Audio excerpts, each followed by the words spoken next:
Yang kedua yaitu array multidimensi. Oke. Apa sih bedanya array satu dimensi dengan array multidimensi? Perbedaannya itu terletak pada tipe indeksnya. Oke ya. Nah, jadi di sini array multidimensi itu dibagi menjadi dua. Yang pertama ada matriks dan karakter. Oke. Pada hari ini kita akan belajar tentang matriks terlebih dahulu. Di mana array yang memiliki dua atau lebih kolom dengan banyak baris. Atau dua atau lebih baris dengan banyak kolom. Sampai sini paham? Oke, nggak apa-apa kalau belum paham.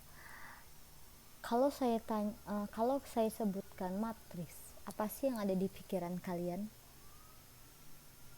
Ya, benar sekali. Jadi matriks itu kotak-kotak dengan 2x2-nya, ya kan? Matriks itu terdiri dari baris dan kolom. Ya, benar sekali seperti itu. Jadi inilah contoh yang saya berikan. Jadi ini ada contoh matriks 2x2.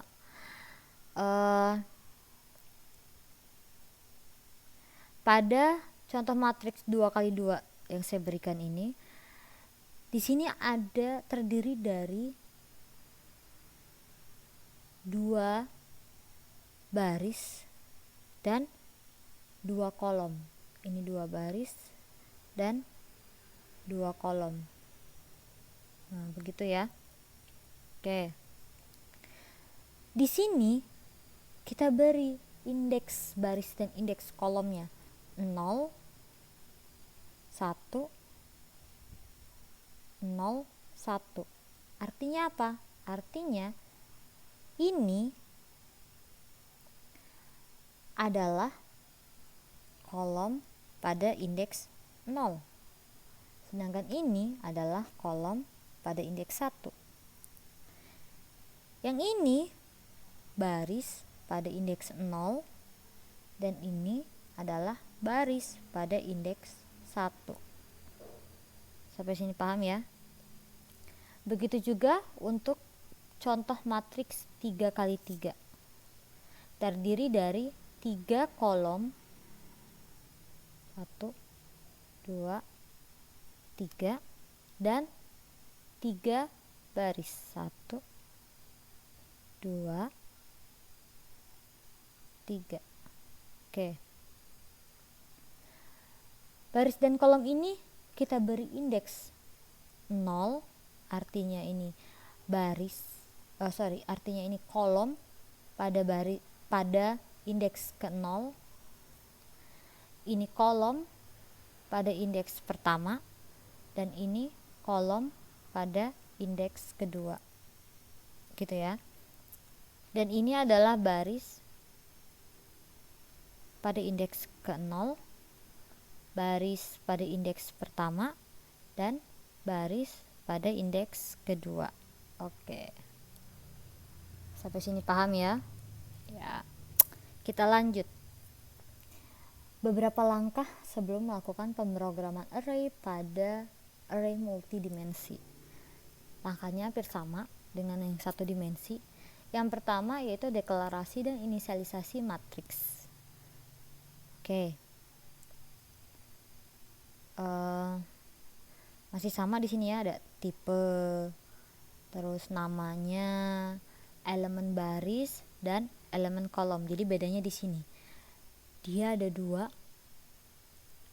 elemen baris dan elemen kolom yang kita berikan. Jadi contoh penulisannya, misalkan kalau dia berupa angka yang kita berikan, maka tipenya integer, namanya nilai, elemen baris dengan indeks elemen baris 1 dan elemen kolom 2. Artinya di sini baris dengan indeks 1 dan kolom dengan indeks 2. Seperti itu. Paham ya? Step yang kedua yaitu pengaksesan matriks. Nah, di sini saya beri contoh ya. Ada matriks 3 kali 3 di sini. Di sini sudah saya beri indeks baris dan indeks kolomnya. Ini kolom dengan indeks 0, kolom dengan indeks 1, kolom dengan indeks 2. Ini baris dengan indeks 0, baris dengan indeks 1, dan baris dengan indeks 2. Misal sini saya beri perintah. Misalkan kita mau menyimpan nilai pada elemen baris ketiga dan kolom kedua. Lihat, baris ketiga, kolom kedua. Elemen baris ketiga dan elemen kolom kedua itu kalian harus paham ya, bedanya elemen dan indeks. Oke, lihat. Elemen baris ketiga. Ini baris nih, ini baris. Ini baris. Oke, berarti ketiga. 1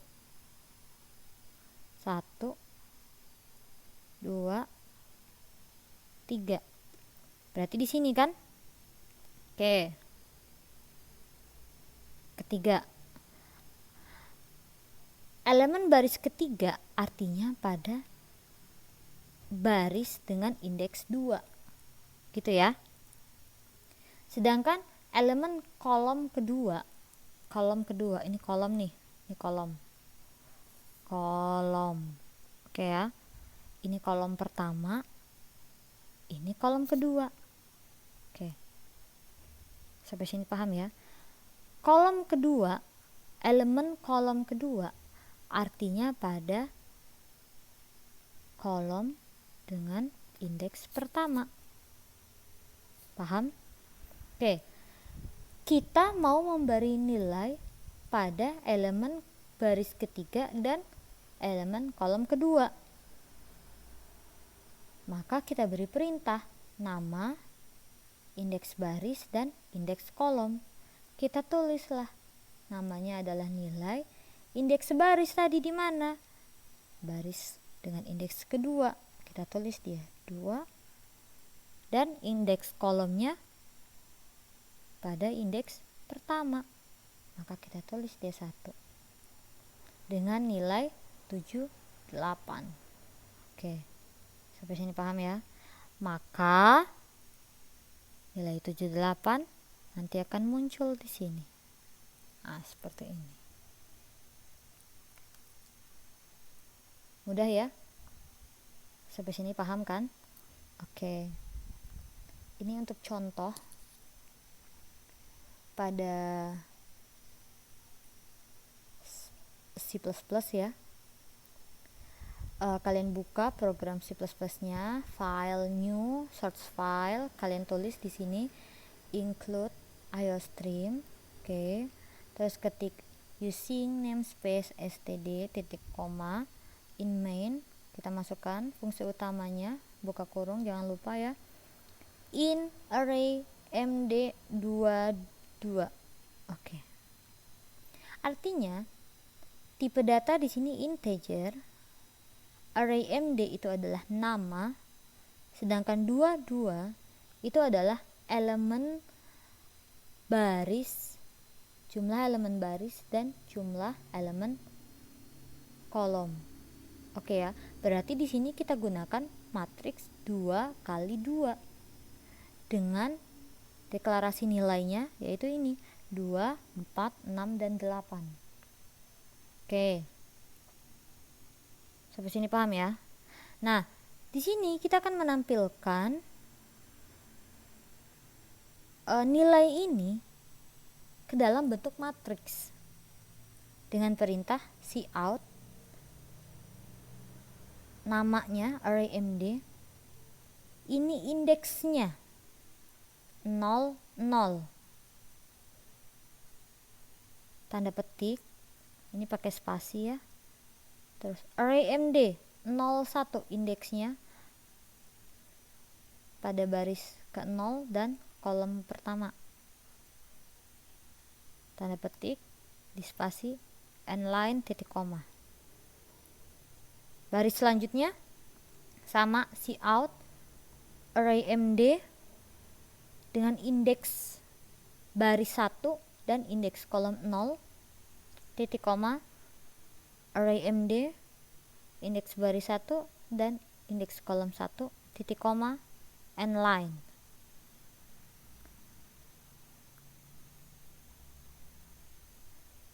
Terus bawahnya return 0 titik koma tutup kurung kurawal. Oke, selanjutnya langsung kita klik yang ini, compile dan run. Maka jika perintah yang kita berikan sudah benar, maka langsung keluar hasilnya seperti ini. 2, 4, 6, 8. Artinya 2 di sini itu pada indeks baris ke-0 dan indeks kolom ke-0. Ini 2.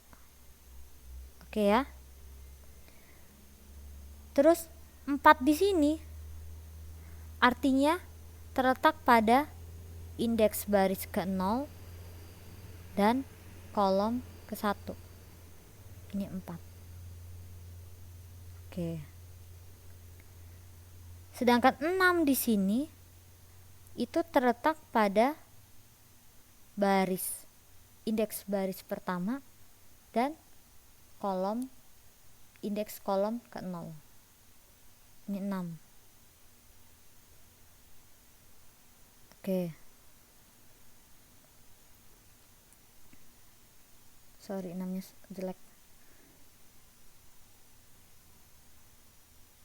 Oke, ini 6 ya. Nah, sedangkan ini pada indeks baris pertama dan indeks kolom pertama itu angka 8. Oke, angka 8 nih di sini. Jadi perintah ini untuk menghasilkan matriks 2 kali 2 seperti itu. Sampai sini paham ya? Oke. Kita lanjut. Ini contoh yang kedua. Masih sama, kita klik include iostream using namespace std titik koma in main, perintah ya dari fungsi utama, kurung kurawalnya jangan lupa, tipe, nama, dan matriks. Ini masih sama, kita gunakan matriks 2 kali 2 dengan nilainya 2, 4, 6, dan 8. Bedanya untuk yang ini kita akan beri perintah untuk menampilkan nilai pada baris ke-0 dan kolom pertama. Oke, kalau kita lihat contoh yang tadi, baris ke-0 dan kolom pertama, berarti kan 4 ya. Oke, artinya yang harus keluar nanti outputnya adalah 4. End line, titik koma, return 0, titik koma, tutup kurung. Kita klik compile dan run. Maka output yang keluar adalah 4. Artinya apa? Artinya program atau perintah yang kita berikan itu sudah benar dan berhasil. Seperti itu. Oke, sampai sini paham ya? Oke. Cukup sekian, itu dulu penjelasan array dari saya untuk hari ini. Jika kalian ada pertanyaan, silahkan tulis pertanyaannya di kelas Google Classroom yang telah saya buat. Jadi kita akan diskusi di Google Classroom seperti itu. Oke, sampai sini saya akhiri. Wassalamualaikum warahmatullahi wabarakatuh.